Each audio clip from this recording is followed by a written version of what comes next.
What's up, YouTube? Welcome back to another NFL prediction video. This week is week 11. Past halfway through the season. Uh, some good football happened some last week. That Chargers Lions game was incredible. Ravens Browns. That division is getting interesting. So a lot of things happening in the past week that are still starting to really heat up for the playoff race. So it's looking great.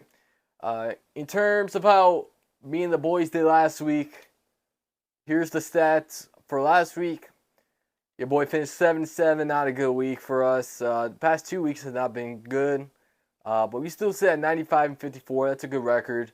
Right behind me, you got Andrew. He's one game behind me. He finished 8-6, and he has a total of 94-55. Dan, he is 4 behind me. He's starting to catch up as well. He's at 91 wins. And Rhett's at 88, with Rhett finishing 8-6, and Rhett only falling down deeper in the ladder. He only got 6 wins. So moving on to this week, there's some more interesting matchups, especially in the primetime games. And with that, let's get started with the Thursday night game. We got Bengals at Ravens. Now, again, AFC North division battle here. It's going to be interesting. Ravens at home. They're 3-2 at home, and Bengals are 2-2 away. Bengals lost last week to the Texans, and the Ravens lost last week to the Browns. The Ravens currently have number 2 defense, and the Bengals defense, they're normally good, but this year they're ranked 30th in the league, most likely because of the slow start they had in the first half of the season. But when you look at both these teams, the Bengals are heating up. Couldn't get the job done last week. They were without T. Higgins, most likely. There's a good chance he'll be back this week. But he's still listed as questionable. And with that, he still got Jamar Chase. He was a little banged up, but he's getting more healthy. Who else? They still got Joe Mixon, Tyler Boyd. Tyler Boyd dropped that crucial pass in the end zone, but doesn't matter. Still caught that. Ravens, they were off to a hot start against the Browns, but unfortunately dropped the ball towards the end. Lamar Jackson did throw a pick 6. It wasn't really his fault. It got tossed up in the air. Greg Newsome got it, took it back to the end zone. But if you look at this Ravens team, what are the strengths? Offensively, their strength is the rushing attack. And how they ranked among the league is they're the number 1 rushing team in the league right now. And if you compare that to the Bengals rushing defense, the Bengals rushing defense is currently, I believe, like 30th in the league right now. Let me check here for you guys. It is most likely 30th. Yep, ranked 30th. They allow 136.2 rushing yards per game. Not the greatest look. And if you look at the Bengals, what are their strength? It's definitely their passing attack and Joe Burrow. And how does the Ravens rank in the passing defense? They're number 4th in the league. So this matchup all favors for the Ravens, and this year the Ravens defense is on point. They can definitely limit this Bengals team. So I am favoring the Ravens at home, and I'm going to take the Ravens at home here. The Ravens have been on fire. Unfortunately, they did drop one to the Browns, but it's not a bad look. You know, the Browns are only getting better and better, as well as Deshaun Watson gets more healthy. So in that primetime game, give me the Ravens. All right, moving on to the next game. All right, next game we have Steelers at Browns. The first time the Steelers and Browns played, the Steelers came off with the win, but I think these are 2 different teams right now. Steelers, yeah, they're on a win streak. They're heating up, kind of, but every game they played, they've been outgained offensively. Not a good look, but the defense has been keeping them in games as well. For the Browns, they have been a pretty strong defense, number 2 defense in the league right now. Or no, number 1 defense in the league, actually. And the passing attack, or no, they're relying on the rushing attack. They're a top rushing team in the league. As far as the passing attack, they're in the bottom half, only because they had to play some of the games with P.J. Walker and Dorian Thompson-Robinson. But as for the rushing attack, they're definitely top in the league. They're number 2, right behind the Ravens. Now, compared to the 2 defenses, Browns are number 1 in the league. The Steelers are in the bottom half of the league, but with T.J. Watt, you can never cut them out.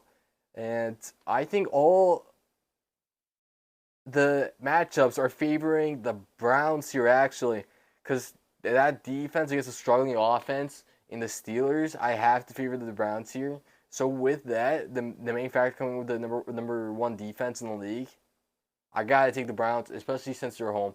So I got the Browns getting a win here over the Steelers. With that, we'll move on to the next game, quick and easy. We got Bears at Lions, another quick and easy game. This week, Justin Fields should be back, I believe. He was questionable last week, so I'm assuming he's going to play this week. And with that, this Bears team definitely figured something out. They're less relying on the passing game, more relying on their rushing game. And with the rushing game, they're definitely a strong team in the rush. Definitely top 10 rushing yards per game, I'm assuming. But even with that, the Lions have a strong rush defense,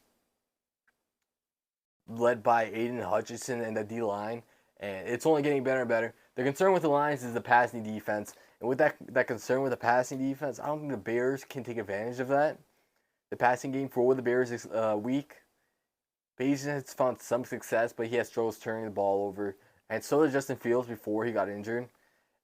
And coming off an injury, he's definitely going to take some time to go back to his normal explosive self. But, he's not a bottom like leg injury or something. It was just his thumb. So I'm not gonna say it's gonna slow him down actually. But it might affect his passing. And with that, the Bears are actually the number five in the league in rushing yards per game, averaging 139 yards per game. In the air, they're only averaging 187. But the thing with this Bears team is also they're starting to get stronger defensively. They're actually being able to stop the run. The pass, not so much, similar to the Lions, which is I can definitely see the Lions taking advantage of that. So with that, give me the Lions at home. Give me the Lions at home to take the wins there. Nice. Moving on, we got Chargers at Packers. This Packers team has been very unimpressive. Jordan Love has been turning the ball over, barely completing his passes. He's been leaning through that 50% mark, especially in the last game. But that was against the Steelers defense, only getting better week in, week out. The Chargers, they found an answer for the run defense concern, except for last week. The Lions were able to run all over them. Will Aaron Jones and A.J. Dillon be able to do the same thing? That's the key matchup here. How the Packers' run offense can deal with the Chargers' run defense. They have been doing better with the run defense. Just the Lions, the outlier. But yet again, I think they'll be able to limit them. And if they have to make the Packers rely on Jordan Love to convert on third and long, man, I'll be banking on the Chargers for that. But yet again, how is the Chargers passing defense? How does it stand up against the league? It's the worst in the league. But yet again, the Packers don't have really no crazy offensive threats besides Aaron Jones. But he hasn't been getting going for a while now. So with that, I'm going to lean towards the Chargers on the road here. Give me the Chargers take a dub over the Green Bay Packers. Moving on, we got the Raiders at the Dolphins. This is definitely an interesting matchup as the Raiders defense has only been impressing me and been getting better and better. Max Crosby's been killing it. I think it's definitely more of that front seven than the secondary. I'm not very impressed with the secondary at all. And how are you going to stop Tyreek Hill? That's the question here. Well, you definitely have to pressure Tua and get past that offensive line of the Dolphins to limit the rushing attack. But can I trust the Raiders to do that? And can I trust Aiden O'Connell to get it going against this tough Dolphins defense? I don't think I can. So with that, I think I'm going to take the Dolphins at home here. That passing offense is strong, and the defense is only getting better and better with Jalen Ramsey. And he's only getting more healthier too. So watch out for that Dolphins defense. They can be pretty dangerous and one of the top defenses in the league right now. Or can be potential. I'm not going to say they are right now. But I'm just saying, they shut down the Chiefs to 0 points in the second half of that game. Just saying. All right, moving on. We got Giants at Commanders. And I honestly think the Giants are going to start tanking. They're definitely in contention for that Caleb Williams Bowl. I think they'll be able to get the number 1 pick. And it might be in their best intentions too. So I'm definitely going to go with the Commanders here, especially since Sam Howell has been more impressive. He's been getting it going through the air. The rushing offense has not been getting it going, but it's mostly because of the O-line. The O-line is worrisome. The Giants, they do have 60 Texans, so they can just ruin that whole line, just him alone. But we'll see. Definitely favoring the Commanders here. That passing offense is definitely on point. And I think the Commanders just gave up running. I think they're just going to pass it every down again. So give me the Commanders at home here. Moving on, we got Cowboys and Panthers. And it's going to be a blowout, I think. I think the Cowboys are going to blow out the Panthers, man. This Cowboys team has got something figured out. That defense has been only getting better ever since Trevon Diggs got injured and not been out for the season.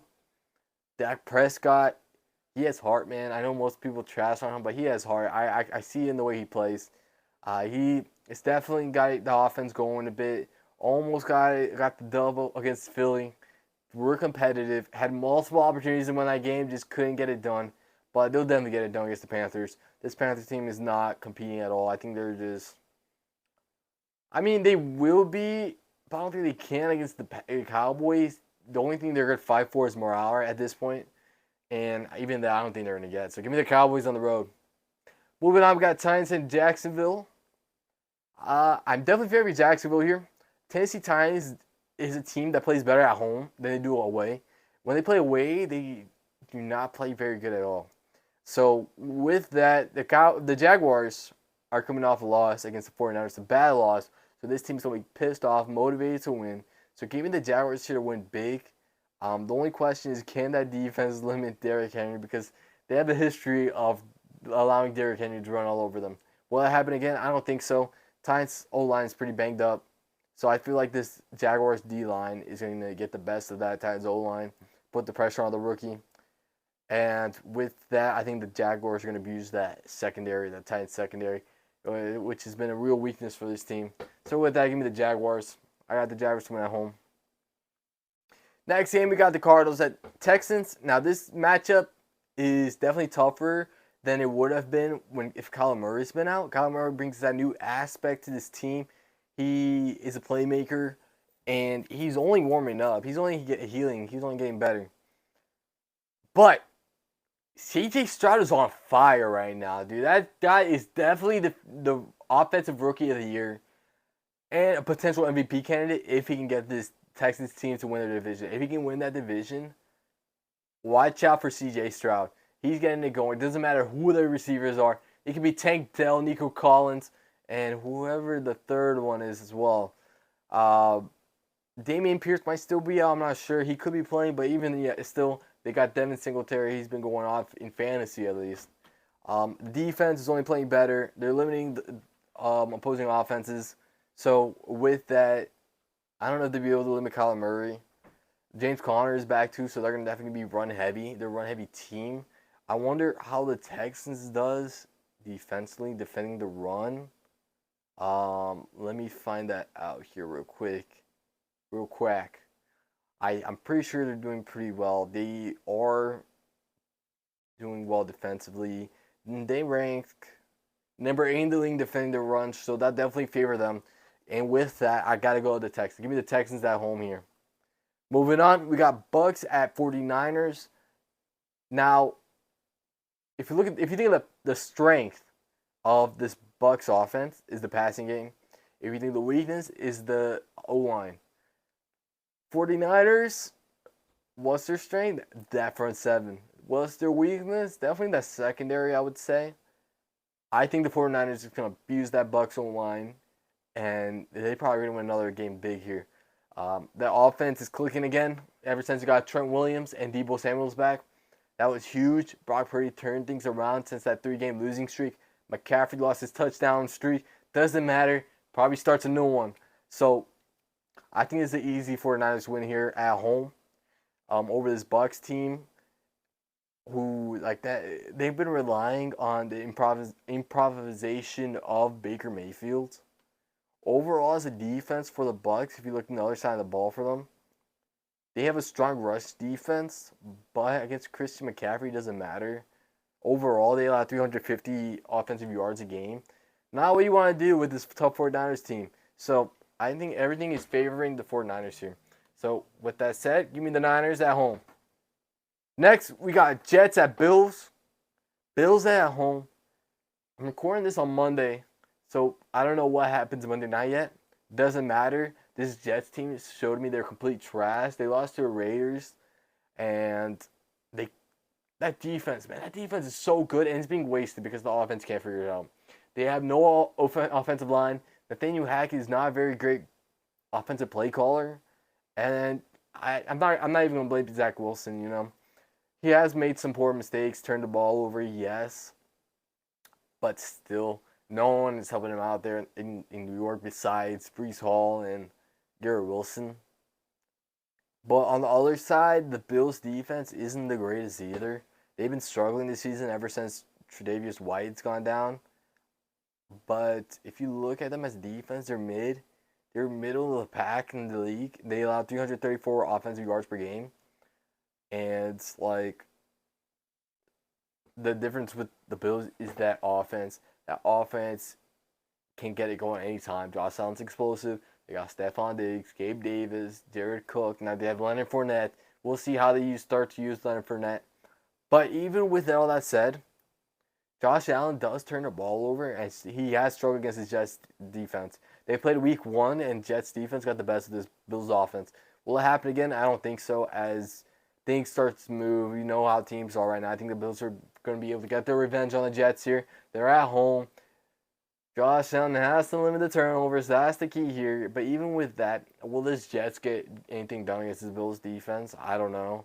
They struggled to get anything going against the Raiders defense, which has been impressive, but has a sus secondary.